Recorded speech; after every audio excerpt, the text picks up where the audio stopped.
Welcome, everybody, to the Beer Flow Podcast. It's your boy, Greg. And so here's what's going on. So, a lot of stuff going on here in the Bay Area. Playoffs everywhere if you're into the sports. Go Sharks, go Dubs. Giants just started. A's.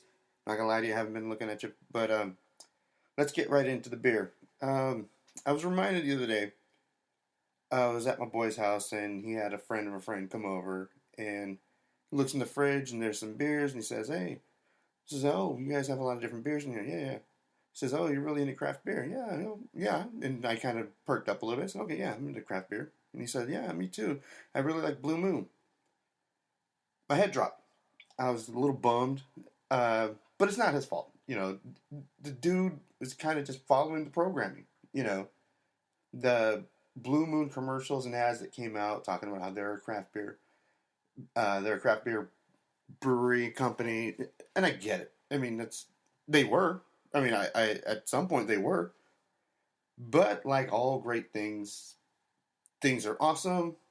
People kind of get wind of it, and then they get bought by a big company. They get bigger distribution, and depending on how much stake they still have in their own company, maybe things get changed. Maybe the recipe gets changed. Maybe they have to use a different strain of hop or something because where and how they were producing it locally, it worked for them. But when you get bought out by a big beer company, maybe it doesn't work so much.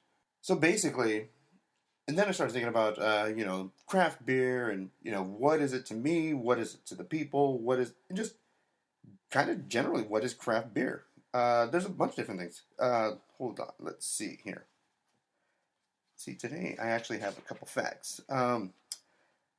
So there's an association called the Brewers Association Trade Group, and their actual definition of craft brew is a small, which means less than 6 million barrels. It's traditional and independent with less than 25 ownership by a by a non-craft brewery. That's what the definition is of of independent, of a craft brew. That's it. Craft beer is that. And what I came to find out not too long ago, I didn't even know it, that one of my favorite beers for a long time was Ballast Point out of like San Diego area. And my boy Einstein, he told me, hey, did you hear they got bought out? And kind of, I don't want to say freaked me out because when you hear of craft beer companies getting bought out by the big guys, the worry sets in. I remember the same kind of thing happened when one of my favorite Elysian out in Seattle, when they got bought out by AB. So for those that don't know, that's Anheuser-Busch, aka Budweiser, aka AB InBev, because Budweiser then got bought out a few years back by InBev, which is this European company.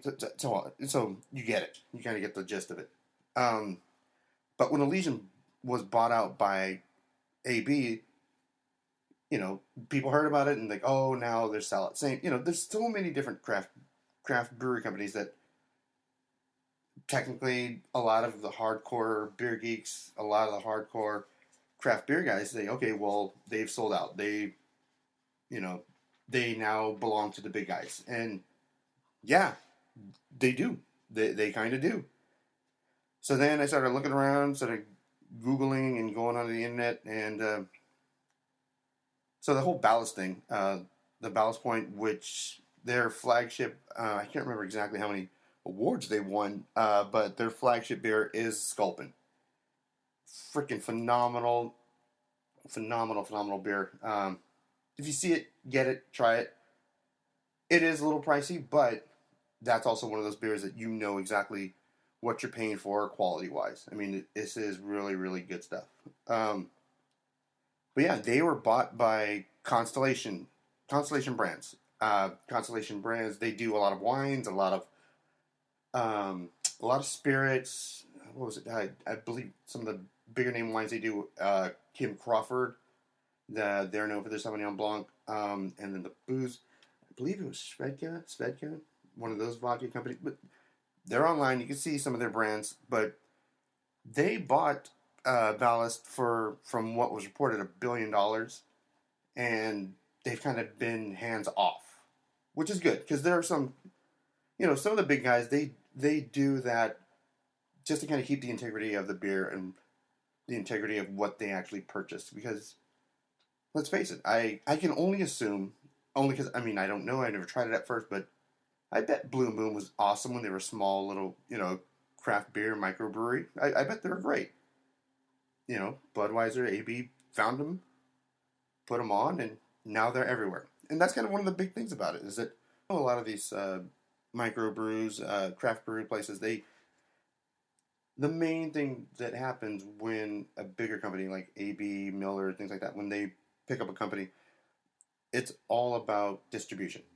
You know, the harder to get beers, they're hard to get for a reason because they don't have trucks coming out. But the big guys, they do have trucks. They have distributors. They have contracts with people and big time retailers, grocery stores, things like that. That's why a lot of times, especially now, so I hate to keep using Ballast as kind of the whipping boy, so to speak. But now you're seeing Ballast everywhere, which is great. I mean, if you like it, it's really good.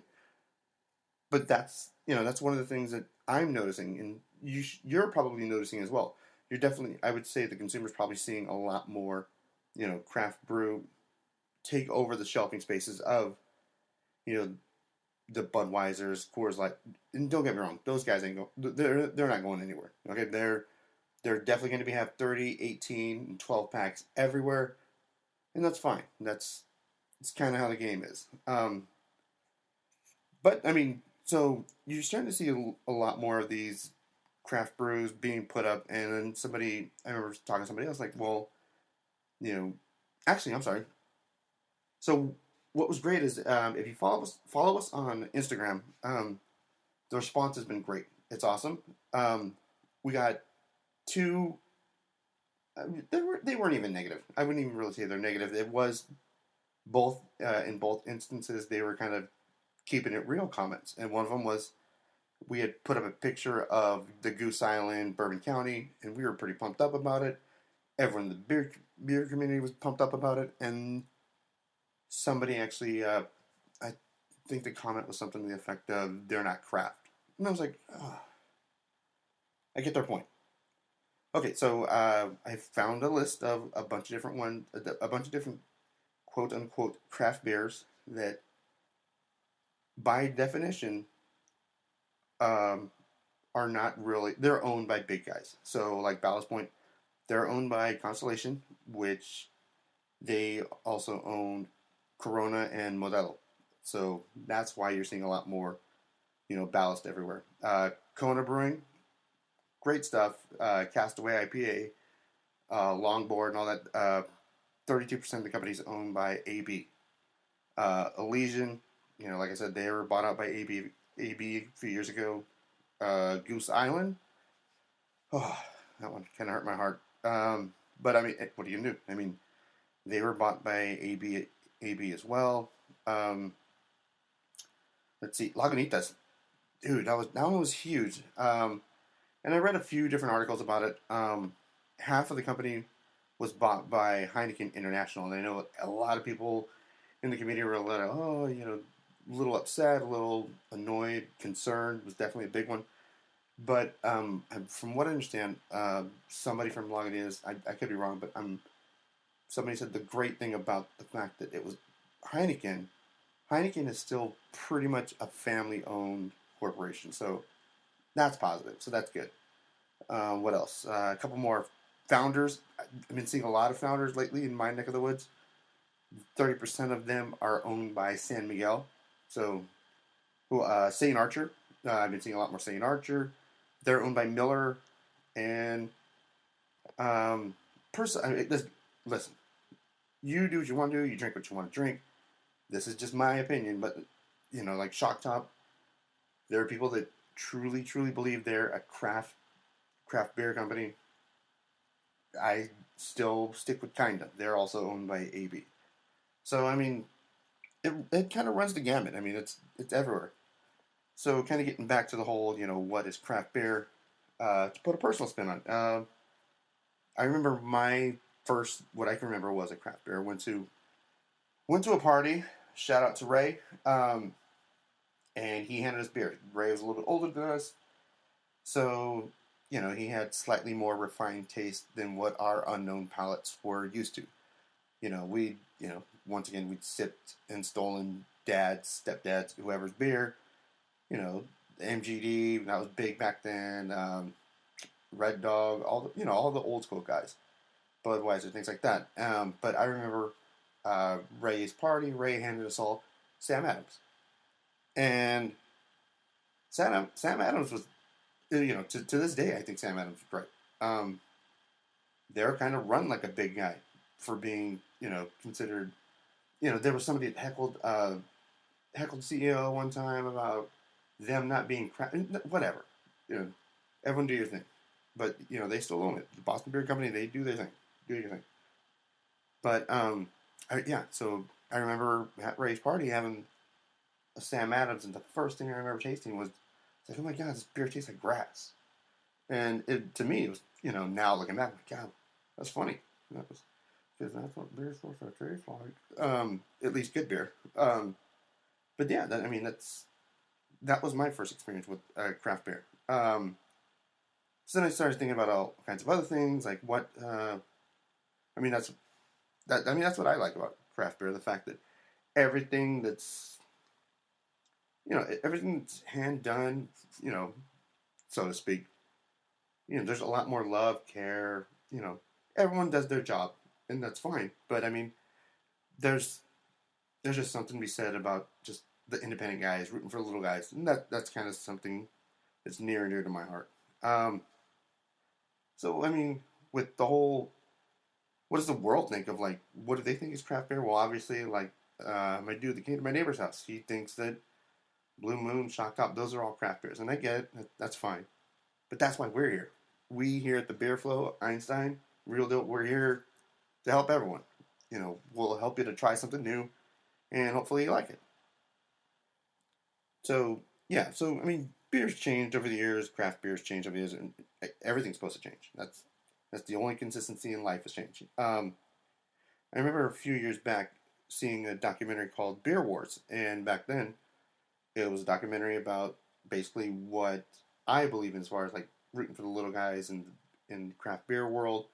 And it was really cool when they went to Denver for the Great American Beer Festival, and you just see a convention center just full of dudes going crazy, going nuts over Dogfish Head, and then they unfortunately panned over to the Bud Light section, and it was empty, and it was kind of funny. It was cool, kind of cool.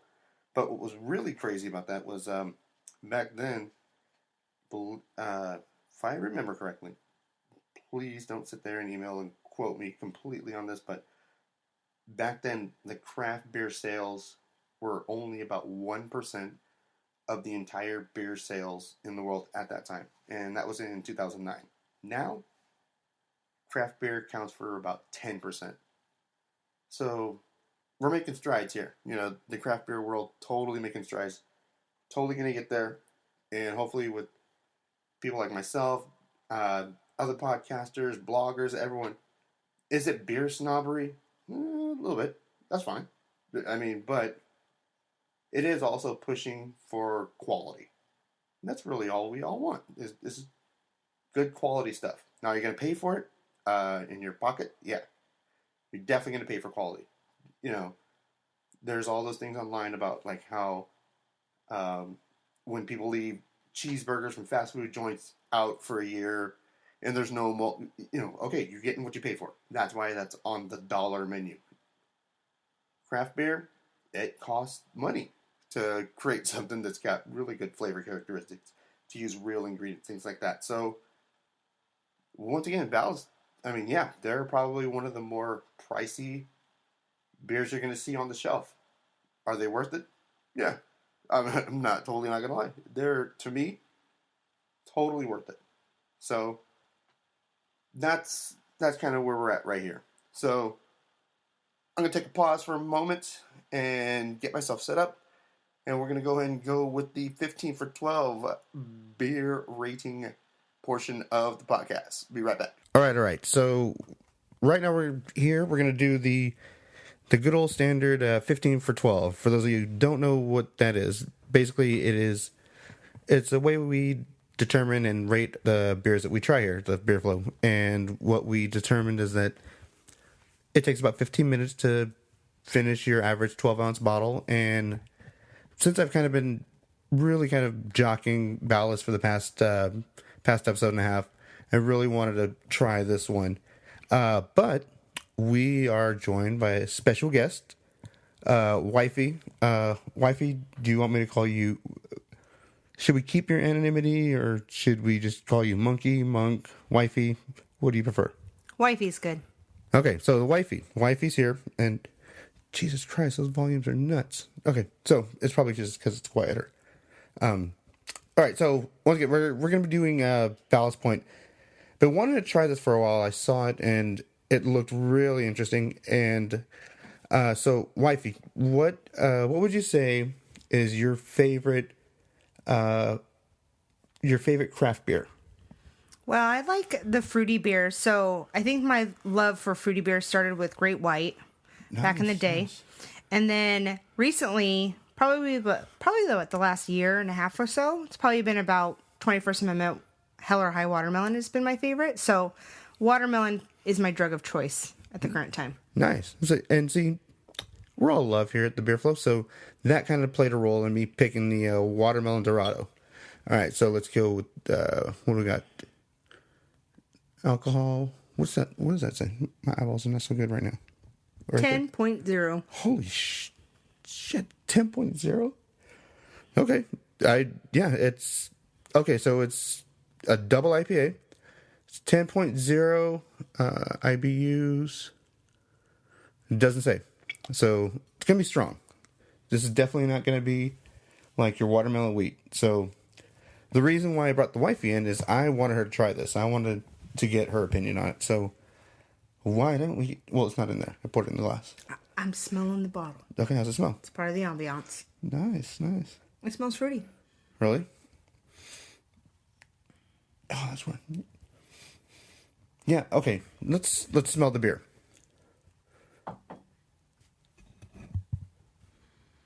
It smells very fresh.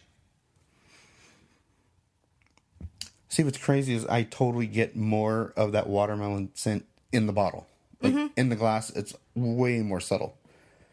So, because it's double IPA, it's going to go down warm. Like I said, just be prepared. It's not going to be like 21st Amendment, okay?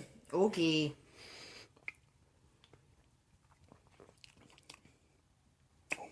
Wow. Okay. Pace yourself. No, I'm going to chug the whole bottle. No, I'm just saying, watch.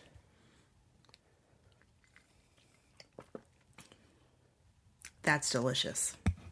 Okay, so you got it first from the wifey. So here's my take on it. It's super sneaky. Like, you get that first sip, you really get the aroma of watermelon. It's there. If you're used to like 21st Amendment and some of the other... And by the way, I have noticed that a lot of other breweries are starting to put out watermelon stuff. This one is a sneaky bastard. This thing is really... It's strong. You definitely see... Oh, well, you definitely feel that 10%. It's an ass kicker. I'm not even going to front. That's really good. But it's really good. You definitely get that watermelon taste. The aroma's there. It's a lot more hidden, but it's definitely there. It's definitely got the pale ale taste towards the end. It's got a pale taste to it. You think so? Yep. See what I like about it is that it definitely does have a dry taste to it. Mm-hmm. It'll go like kind of a dry taste, but then you get that watermelon. Then you get that warmth of the 10%. But more importantly, I mean, you're not going to chug it. Like you said, you're totally not going to chug it. This is a sipper, but it's still refreshing enough that you can probably drink it outdoors. Boat beer, outdoors, sitting by the pool beer. It's good. But like I said, it's strong. It's a sneaky bastard. Definitely recommend it. Would you recommend it to the girls? I would definitely. It's not a light beer like the 21st Amendment is, or any of the, or Great White. So it's definitely for, you know, those that like that pale ale, but Like also a little bit IPAs. of IPAs, a little Yeah. bit of sweetness too. But I really like it. I would definitely drink it again. In moderation. Oh yeah, it's not a chug beer. Very well put. So, tell me how do you feel about your first experience here on the Beer Flow? It's exciting. I hope I don't sound like a man. Sound like a man. You drink some of this, people will start questioning. Maybe. It's kind of a manly beer. It's definitely got that fruit, but it's definitely a manly beer. So, I consider myself cool, so well, you are cool. Thank you, wifey. you're welcome. All right. So, One more sip for the road. nicely done. Nicely done. That's what I'm talking about. All right. So I've poured myself a nice seasonal beer from. We're going to keep with the theme here of what is craft, what is not craft. Lagunitas. Speaking of Lagunitas, they have a seasonal that's the Lucky 13 Red Ale. Personally, I love it. I love every year. I kind of look forward to one of these seasonals. It's really good. With red ales, there's going to be a lot bigger malt than hops. Um, I guess as you get older, I mean, I've heard it, but your palate changes, your taste buds change. I get that, whatever. Um, when I first really started getting into craft beer, just total hophead. But now, shout out to Sean. Thanks for totally opening my eyes to a lot more of the stouts and to more of the porters, the darker side of beer. Totally starting to get into that a little bit more, whatever. But I'm, deep down inside, I really am truly still a hophead. So let's get to this Lucky 13, shall we? All right. So according to what it says, the tail of the tape, it is an 8.8 ABV. For those listening for the first time, ABV, alcohol by volume, so that's the strength of it. They classify it as a red ale, which, looking at it in my nice little glass here, it is. It definitely got a nice crimsonish hue to it. They also consider it an imperial double. That's anytime you start seeing double, that's when you can start seeing higher ABV numbers. The bitterness unit 77, which is still kind of high, but okay, hold on. I'm going to sip this and then I'll give you a description of it. Okay, so man, that's good. So the reason why with this one in particular you don't taste a lot of those hops, because definitely with reds you're going to get a little bit more malt, and you definitely get that with this one. Definitely smooth, nothing that's going to kick your butt, but the fullness, it's definitely got a nice rich taste to it. Hold on. Man, I do like that one. There's definitely a nice, rich, full taste to it. Um, a little bit of bitter at the end, but like nothing crazy. Nothing crazy like a big double IPA that you're kind of used to. But like even themselves, even their the regular Lagunitas IPA, that one's got a lot more bitterness to it. This one's definitely a little bit smoother. It's gonna I don't know if I'd say it's rich. I mean, honestly, it's got a rich flavor to it. So it's really good. If you see it out, Lucky 13 by Lagunitas, that's probably, like I said, if you get a chance to get it. It's a great sipper. Definitely a good nighttime sipper right before it starts getting hot here in the summertime. So give it a shot. All right, so we here at the Beer Flow kind of all over the place today with today's episode, but we basically wanted to get an idea, or at least give you an idea what we believed was craft beer. And as we go through these episodes, all these different podcasts we're going to be doing, we're going to, not a journalist, just going to give you my opinion. And this is kind of what I've been seeing in the industry as far as people's definitions of craft beer, microbreweries, things like that. So keep listening. Definitely got some stuff going on. We've got some field trips coming up. We're going to definitely make a trip out to Altamont Brewing Company. Actually, a couple guys I knew were there today, so hopefully I'll be able to set something up. And all truth be told, we're going to try and set up a home base We don't want to let those guys know yet, and then we'll do a live podcast from there. Well, maybe not live. It's going to be live to us, but we're going to do a podcast from there, talk to the owners, and set up our home base. So, with all that being said, let's go with the jam of the week for today. Okay, so from all of us here at the Beer Float, please, if you get a chance, follow us on Instagram at the Beer Flow. Check out the website, thebeerflow.com. Einstein's worked his ass off on that thing. That thing, it's awesome. I can't wait for people to take a look at it. Really, really proud of that. Shout out to Einstein. Thanks so much. Shout out to The Real Deal. Thanks for being patient with me and all my madness here. So yeah, go to the website, thebeerflow.com. Check out our Instagram. And, if you get a chance, I don't know if anybody does Untapped. It's an app where you kind of rate the beers you drink and try. And it's a really cool app. We have an account there, so look at the Beer Flow on Untapped. It's an app. Try it out. So that being said, this week's jam of the week is by. So real quick, the whole Fife thing that's really been on my mind. Was watching. I watched the Tonight Show with Jimmy Fallon all the time. The Roots themselves, I can only assume they knew Fife and Tribe personally. So all for the past week, few days, in the interludes in between commercials, they've been playing music, but they've been doing and rapping Fife lyrics, doing Tribe songs, and it's at least for right now, we just want to kind of keep the momentum going of keeping Fife in the mind, Tribe in the mind. So that being said, this week's Beer Flow Jam of the Week is the native tongue version that features the Jungle Brothers, Queen Latifah, Moni Love, A Tribe Called Quest. This is De La Soul's Buddy. Check it out. The native tongue version, all versions are great, but the native tongue version of Buddy from De La Soul's 3 Feet High and Rising. Please, please, please check it out. It is the bomb. To sound like an old guy trying to sound young, that is awesome. So check it out. Remember, here at the Beer Flow, we do not say bay or flee. Peace. One's about the KOs, the knockouts out there who I call my buddy. Now just wait, we're gonna talk about Buddy on this plate. But before we let the herd out the gate, make sure all the levels are straight out. The jungle, the brothers.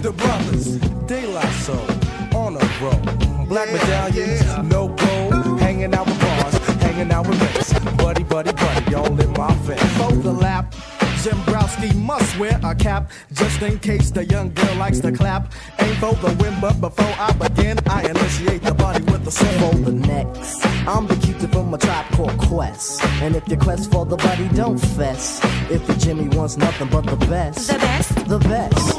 Let's stick out the Jimmy and see what we can catch.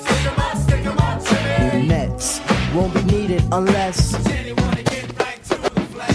Dancing on the dance floor, girl, it's you that I adore. Step off stage, just scream for more. Native tongue got rhymes galore. Fly buddy, don't you know you make me go nutty? I'm so glad that you're not a fuddy-duddy. Not too skinny and not too chubby. Soft like silly putty. Miss Crabtree. I know that you're not mad at me, cause I told you that it was your buddy. That was making me ever so horny. Jungleistically horny. I won't lie, I love B-U-D-D-Y, cause I never let it walk on by. When it comes to me and Jenny, I seem very serious. Like a pig free, Buddy is an act that occurs on a lift. When Jimmy and Jenny start shooting the gift, boy, let me get shot, I won't even riff. On the dial, my buddy talks to me for a while. Plug 2 is the Q to her tip. On the A side or sometimes the